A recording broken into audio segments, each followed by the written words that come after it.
Gas সংকট নিয়ে আরো খবর জানাতে নারায়ণগঞ্জ থেকে যুক্ত হচ্ছেন সহকর্মী সাবিত। গ্যাস সংকটে নারায়ণগঞ্জে কি প্রভাব পড়েছে জানাবেন আমাদের বিস্তারিত। ফতুল্লা বটতলা রেললাইন এলাকায় এবং এই অঞ্চল সহ পুরো নারায়ণগঞ্জ জুড়ে গ্যাসের সংকটের কারণে বিশেষত ডাইং কারখানা যেগুলো রয়েছে সেগুলো কিন্তু ব্যাপক প্রভাব পড়েছে। অর্থাৎ গত দুদিন যাবত তারা কিন্তু ঠিকভাবে কাজই করতে পারেনি এবং তারা যেটা জানিয়েছে, কারখানা মালিকরা যেটা আমাদেরকে জানিয়েছেন যে গ্যাস সংকটের কারণে বিশেষত ডাইং কারখানার যে সকল মেশিনগুলো রয়েছে সেগুলো কিন্তু আসলে সঠিকভাবে চলতে পারছে না। আমি গতকালকে ফতুল্লা ডাইং অ্যান্ড অ্যাপারেলসের সাথে কথা বলেছিলাম। সেখানকার কারখানার যে পরিদর্শকরা ছিল তারা যেটা জানিয়েছে আমাদেরকে যে গ্যাসের পাইপের অন্তত 25 থেকে 30 পিএসআই যেই গ্যাস পাওয়ার কথা ছিল সেখানে তারা পাচ্ছেন মাত্র 2 থেকে 3 পিএসআই, এবং যে কারণে পুরো ডাইং এর কার্যক্রম প্রায় এক প্রকার বন্ধ রয়েছে।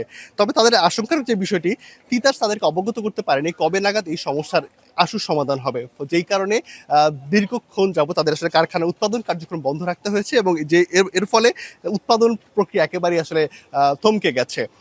গতকাল রাতে বিকেএমএর সভাপতি মোহাম্মদ হাতিমের সাথে আমরা কথা বলেছিলাম এবং তখন তিনি জানিয়েছেন যে কক্সবাজারে যে লাইন এলএমজি সরবরাহ লাইন যে রয়েছে সেই লাইনের ত্রুটির কারণে আসলে এই সংকটটি তৈরি হয়েছে এবং কবে নাগাদ আসলে এই সংকট কেটে যাবে সেই বিষয়ে কিন্তু তারা আসলে স্পষ্ট কোনো কিছু বলতে পারেনি। বাংলা কিউআর যেখানে নগদ পেমেন্ট সেখানে সারা দেশে 10 লাখেরও বেশি মার্চেন্টে নগদে পেমেন্ট করুন খুব সহজে। তবে তারা চাইছেন যে দ্রুত ভিত্তিতে যদি এই সমস্যার সমাধান না হয় তাহলে এখানকার যে তাদের বায়াররা যে শিপমেন্ট রয়েছে সেই শিপমেন্টে আসলে তারা মিস করবেন এবং সেই ক্ষেত্রে আসলে কারখানা কিন্তু ব্যাপক লোকসান হবে। তারা বিশেষ করে বলছেন যে শিপমেন্ট করতে না পারলে সেটা যদি এয়ারে চলে যায় সেক্ষেত্রে কিন্তু তাদের লোকসানের পরিমাণ অনেক বাড়বে।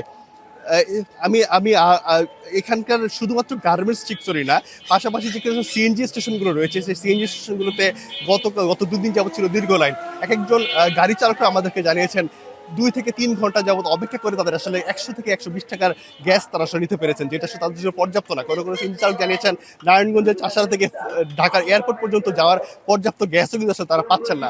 ফলে যেই কারণে আসলে তাদের আসলে ব্যাপক ভোগান্তি পোহাতে হচ্ছে এবং যাত্রীরাও ব্যাপক ভোগান্তির শিকার হয়েছে।